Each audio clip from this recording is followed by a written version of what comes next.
PMRC was actually requested by the committee to submit a written memorandum and comment on the 2024 estimates of revenue and expenditure with regards to Head 83, which is the Ministry of Agriculture, Head 86, Ministry of Fisheries and Livestock, Head 53, Ministry of Green Economy and Environment, and Head 85, which is the Ministry of Lands and Natural Resources. So I'll run through with, beginning with Head 83, which is the Ministry of Agriculture. So with the budget that is there, looking at the budget allocation by program, we have noted that there has been an increase with regards to the approved budget. So in 2022, the budget stood at 7.3 billion, which was increased to 11.3 billion in 2023. And currently the estimate for 2024 is at 12.7 billion kwacha. So majority of this amount is actually going towards agriculture development as well as productivity, and I think as I'll be going through with my submission, I'll just highlight some of the aspects that have been touched on with regards to the 2024 budget. So in this regards, the 2024 budget has actually proposed an allocation of 13.8 billion towards agriculture, livestock and fisheries intervention. So this represents about 7.8% of the total budget, and it's actually an increase from the 11.2 billion which was targeted in 2023, representing 6.7%. So the 2024 budget has seen a reduction in the farmers input support program from 9.1 billion in 2023 to about 8.5 billion in 2024.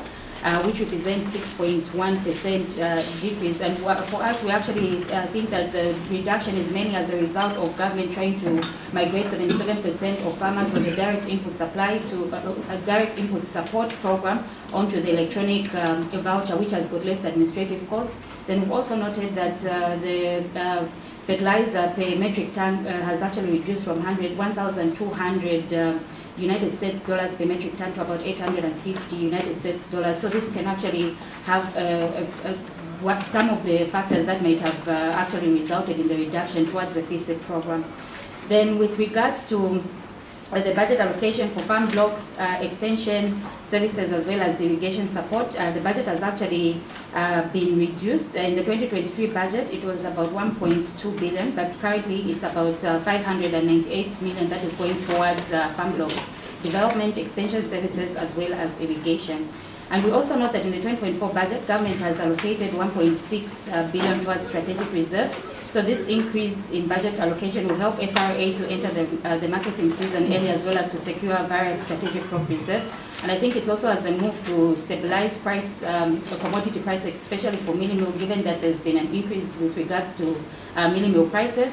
And we've also seen that there's been an increase in regional demand with regards to maize, which has also triggered the increase in maize as well as the increase in mealie meal prices.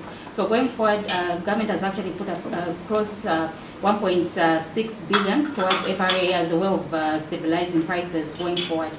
Then in the 2022 budget, government actually announced a new comprehensive support program, because initially we had the Farmers Input Support Program, but government had actually announced the Comprehensive Agriculture Transformation Program, the CASIP. So the CASIP is more like the Farmers Input Support Program, but for it, it doesn't only look at providing input support to farmers, but also extension services, improve to market access, as well as financing for farmers, and it will also provide irrigation systems. So the CASIP is more comprehensive and it has more services that are going to be rendered to farmers as compared to the FISEC. But nevertheless, we did see that there was a delayment with regards to the CASIP implementation, which was scheduled to begin 2022 to 2023 farming season. But notwithstanding, government has actually highlighted within the 2024 budget that the CASIP is actually going to be implemented before the end of 2023. And with regards to farm block developments, which are quite key in improving agricultural productivity as well as improving rural development, government has set aside allocation towards farm blocks development, and some of the incentives that are going to put, or maybe the pronouncement that have been made, is government's intention to construct 300 kilometers of roads in Nansanga, Luena and Sikaleta farm blocks. And government will also construct 10 bridges in order to enhance connectivity in the farm blocks. And we've also seen that government is also going to construct 200 kilometers worth of power lines to be constructed in Luena, Luswisi and Sikaleta farm blocks. And not only that, government also endeavors to also provide irrigation services so as to reduce on the dependence of grain-fed agriculture.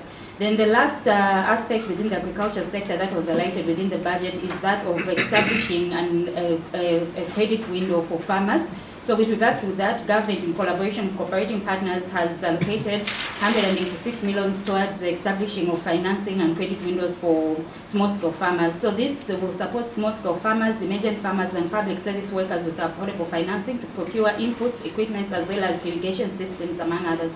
I think one of the major factors that has been hampering productivity within the agriculture sector is that of lack of access to finance, and going forward, government has actually set aside 166 million aimed at mitigating this.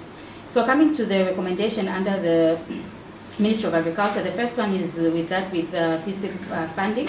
So while reducing FISIP funding, the government should consider carefully targeting the program to ensure that it reaches those most in need. Effective monitoring and evaluation mechanisms should be put in place to prevent leakages and ensure inputs reach intended beneficiaries. The government should migrate farmers on the direct input support to the electronic voucher in order to reduce on the cost of FISIP. Then the second recommendation that we've looked at is the implementation of the CASIP program. So we're actually urging government to fast-track the implementation of CASIP, and to facilitate the implementation of CASIP, and also to ensure that it's rolled out to all districts and all aspects or all areas of Zambia. Then the third recommendation is infrastructure projects. So we actually urge government to execute efficiently, as well as adhering to timelines and budgets. There's need for infrastructure development and increased investment with regards to infrastructure development. Then also with regards to the financial support, the financing and credit windows for small-scale farmers, public service workers, and emergent farmers is a positive initiative. Ensuring that these funds are accessible and affordable to the targeted groups will be a priority. So we want to see a roadmap or maybe a strategy that government will implement with regards to the farmers' credit window, as well as sensitization, enhanced sensitization to farmers, so that they can be aware that there's such a credit facility where they can actually obtain capital from. Then we would also like to just comment recommendation on strategic food reserves. So we actually call for transparent and efficient management of strategic food reserves. We do note that it's actually quite crucial, and robust procurement and storage systems should be put in place to prevent food losses, as well as ensure food security during the time of need. Then with regards to climate change, given the importance of agriculture in Zambia, climate change adaptation and mitigation strategies should be integrated into agriculture policies and programs. So in concluding on the head 85, on the Ministry of Agriculture, our conclusion is that the increase in budget allocation for the agriculture sector in 2024 signifies a commitment to the sector's growth.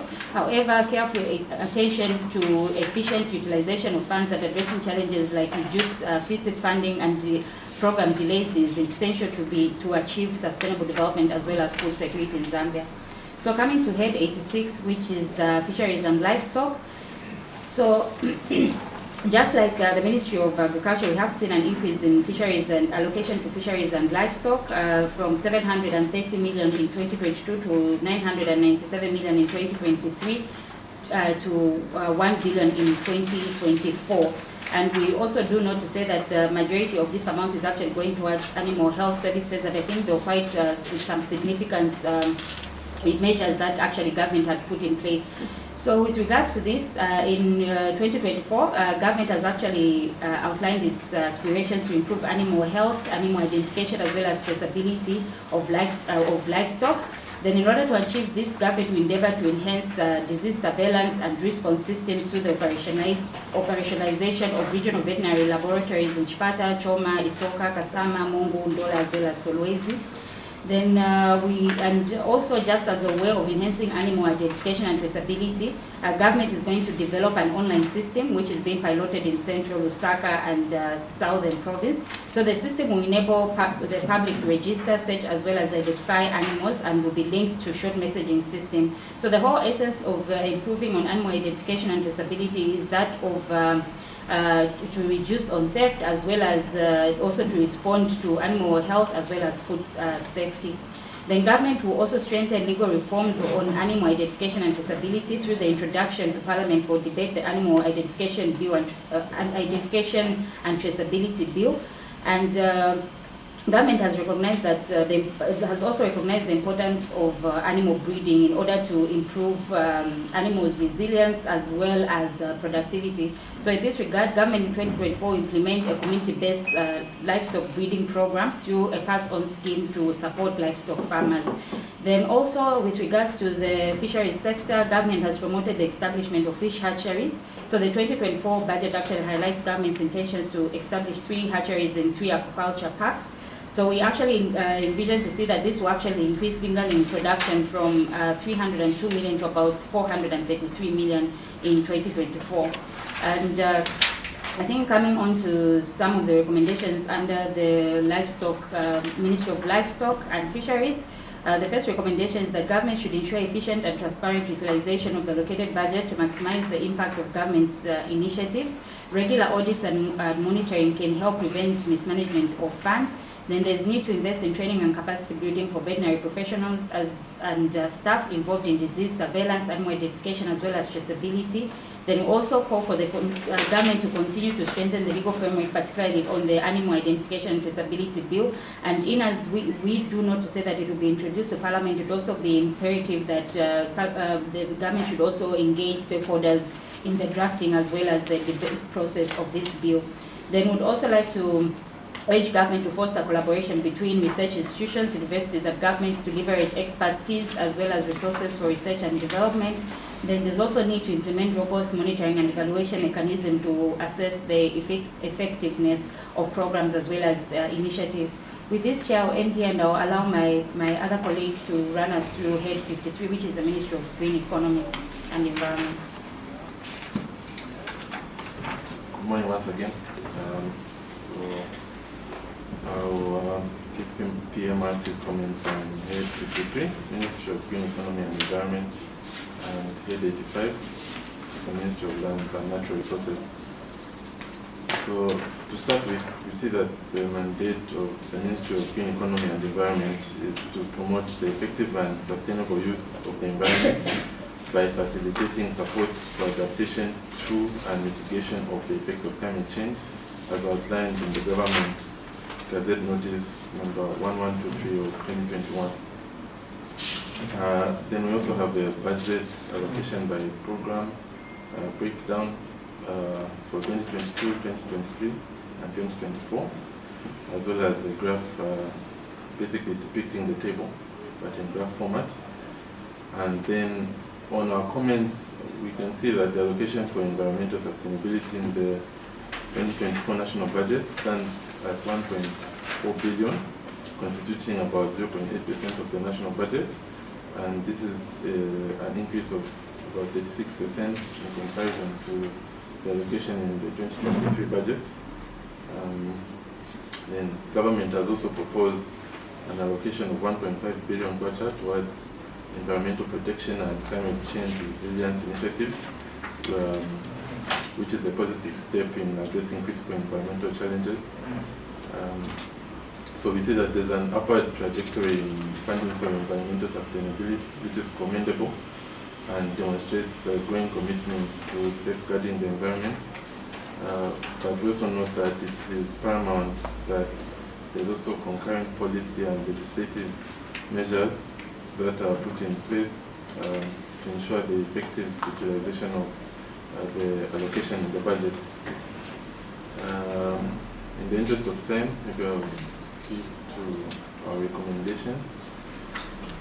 So PMRC recommends that the Ministry develops and implements concurrent policy and legislative measures to ensure effective utilization of increased environmental funding, like I alluded to.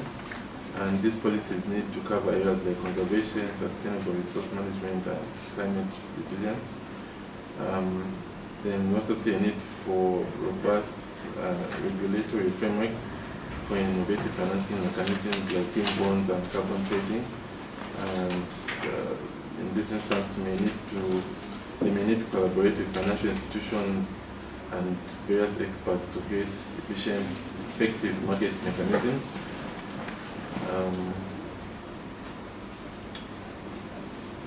And then I think it's also essential that the Ministry conducts an assessment of the potential impact on government revenue and budget allocation for environmental protection initiatives, in order to ensure a balanced fiscal approach that aligns with environmental goals.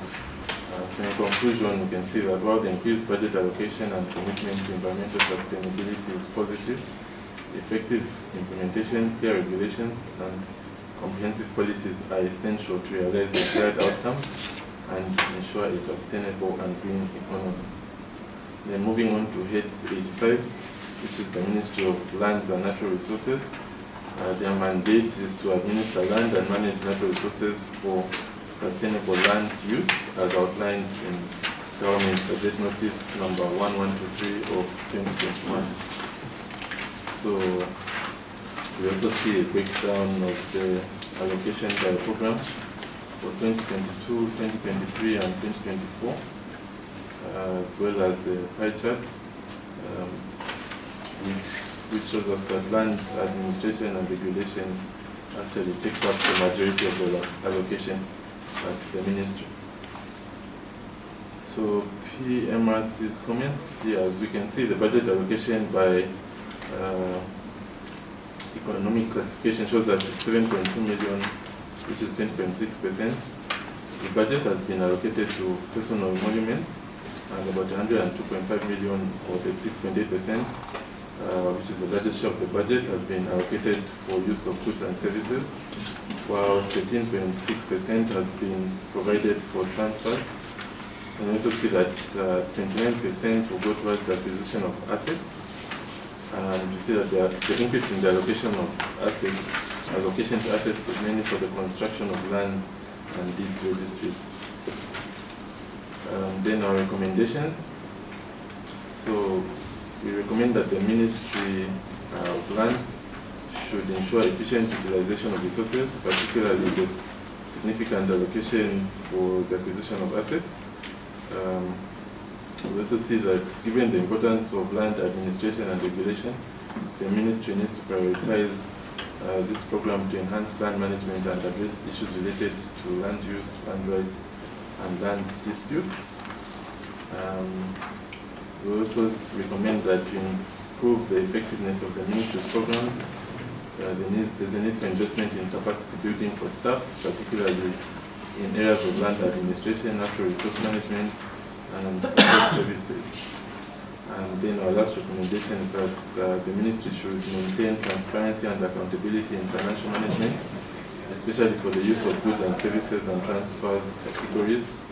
And in conclusion, I think we can say that the Ministry of Lands plays a crucial role in administering land and managing natural resources for sustainable land use. And the budget allocation for 2024 reflects a significant focus on infrastructure development, particularly for lands and deeds registries. I submit. Thank you. Thank you very much. So probably just to sum up on some key highlights with regards to the heads that have been presented. With regards to head 85, the general observation is that yes, we've got the increased budgetary allocation to a number of heads. What we see is that on regulations and standards, Seed Control Certification Institute and PQPS, Plant Quarantine and Phytosanitary, have actually received some increased amount of resources. These are quite key in terms of facilitating trade, particularly in the seed subsector and in other agricultural related areas. We've also seen that for a number of years we have been singing about increased allocation of funds to research and development in the agricultural sector, and so we have seen some substantial increment to Zambia Agricultural Research Institute, where we are envisioning that we can actually have more technology in terms of seed that is resilient being developed to be able to combat effects of climate change. However, this is one important aspect that both government and the legislative wing would actually be able to look at in terms of fund utilization to ensure that program impact is actually achieved. We also see that key important legislation like CATSIP being closer to being launched, the credit window, For the credit window, I think it is very important to note that we need to be much more inclusive, because if we are not careful with this credit window, we may end up funding non-productive farmers at the expense of the taxpayers' money. And I think it is very important that even as we have been singing about the issues of increasing productivity in the agricultural sector, the key thing is that we need to put resources where we know the results are going to be very, very feasible. For example, many times we have not been talking about how we can bring the commercial farmers on board in terms of them also growing maize. The obvious reason is known, that commercial farmers will not enter into a market where they know that the prices, or there are no incentives to incentivize them to produce more. We can introduce incentives that can attract them to produce a certain level and allow them to export a certain level. Cumulatively, we can actually increase production in that way. We also see that strategic reserve, for example, this measure, I think one important aspect for this committee to provide clear oversight is that we need to ensure that the storage facilities under FRI, that has been lagging in terms of construction. With this increased funding, we envision that they should be able to be completed to ensure that the stockpiles that are going to be bought for maize and other strategic crops, we can be able to store them and avoid issues of post-harvest losses, because this has been one area in the past. In the area of fisheries and livestock, we have seen a reduction in livestock production and productivity. The question is, we have been seeing food inflation actually heating up in terms of pushing up the inflationary pressures. And so it would be important that we should not just focus on maize, but also on livestock, because this is quite important. Protein is quite important. So we really need to ensure that this program is adequately funded, because we need an increase in the number of diversified livestock for our nutritional aspects. We also see that I think one of the key issues is, in as much as the government has increased allocation to fisheries in terms of construction of hatcheries and even issues to do with the aquaculture parks, the issue to do with the quality of the construction of these infrastructure is also something that we may be able to look at. So it would be important to ensure that fast-forward oversight is provided to that aspect. We can also look at the increased funding towards Head 53. So I think there the issue is about environmental protection, and what we saw is that government actually did introduce incentives to be able to allow electric vehicles and other related machineries to be imported with some sort of incentives. The issue also to do with Head 85 about the Ministry of Lands. I think by and large, even though we've been talking about the issues of the Ministry of Land digitalizing, which they have done, but the question that we need to ask ourselves is, in terms of sensitization, has the ministry done enough to be able to allow even somebody who is not very much alive to the digital world to be able to log in the applications up to the point where we get the title? I think this has been a clear challenge, and it will be important that these funds are put to greater utilization so that we have program impact, and that will mean we will be able to have prudency in terms of how we utilize these resources, and of course domestic resource mobilization, because the more output you have in terms of how many people are able to access the window and be able to get their titles, the more money the government will get. I submit. Thank you very much. Honorable members for that question. Thank you. witness for that presentation. On the issue of the credit window, I just wanted to find out from you if at all maybe you have in mind any country, maybe in Southern Africa or in Africa, which has effectively implemented the credit window so that we target genuine farmers than what was happening in the past, where we might find that we don't target the farmer, then it becomes a failure. So do we have a success story in Africa so that we can learn Tanzania before implementing the same credit window? Very good presentation.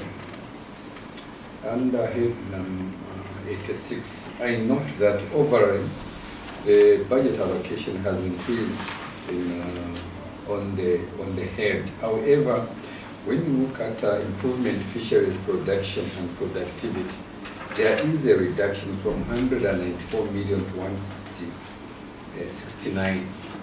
You may know that there is a shortage of about 74,000 metric tons of fish in the country, and also the shortage even in the sub-region. So how do we become self-sufficient in fish if this very important aid is not really, funded adequately? I seek your comment. Thank you, Chair. Honorable Member,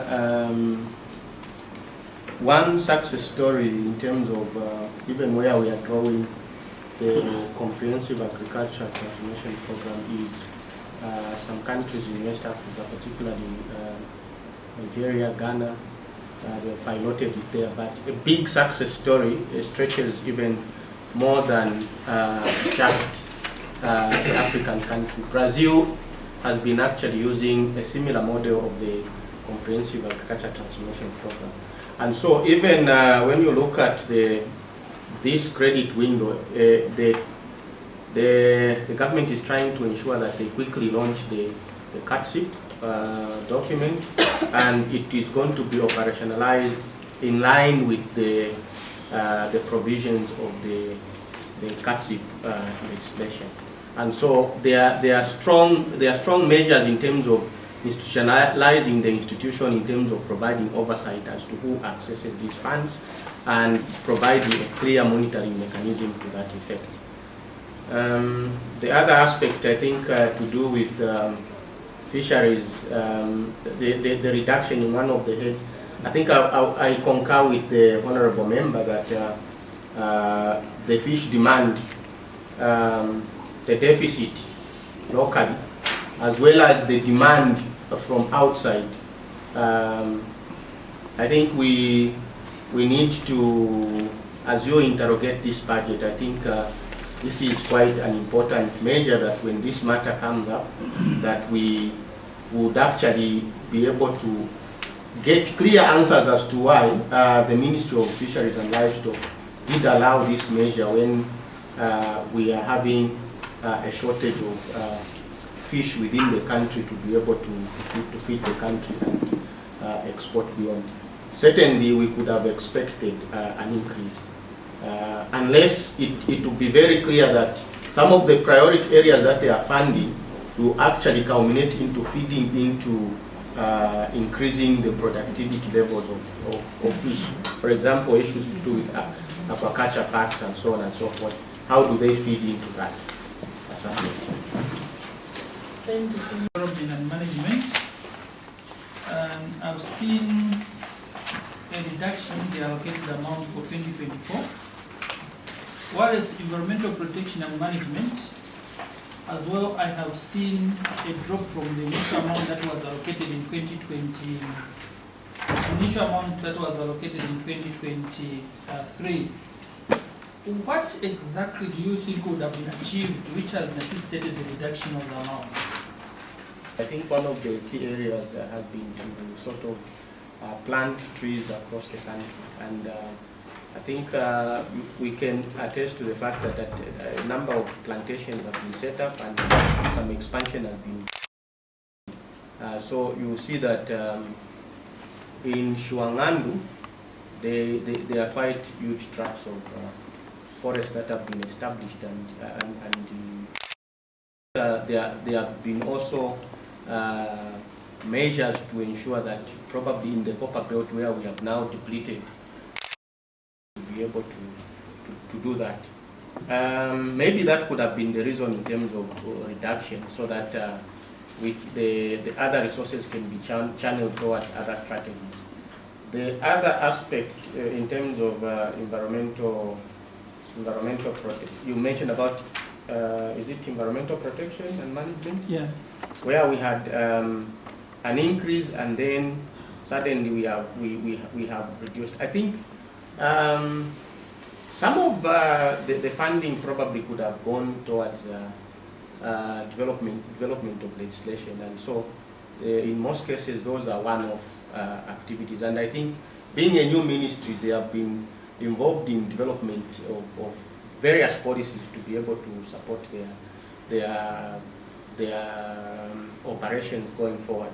And probably this could have been the case, but otherwise, at a time when we are looking at green economy as a center to mobilize resources and be a country that can be a model, especially in line with some of the EU policies, it would be important that this head, or this code, begins to see some progressive, substantial increment in terms of funding, so that I think once a country is able to fund their programs progressively, even when you go to the cooperating partners, this is where we are lacking.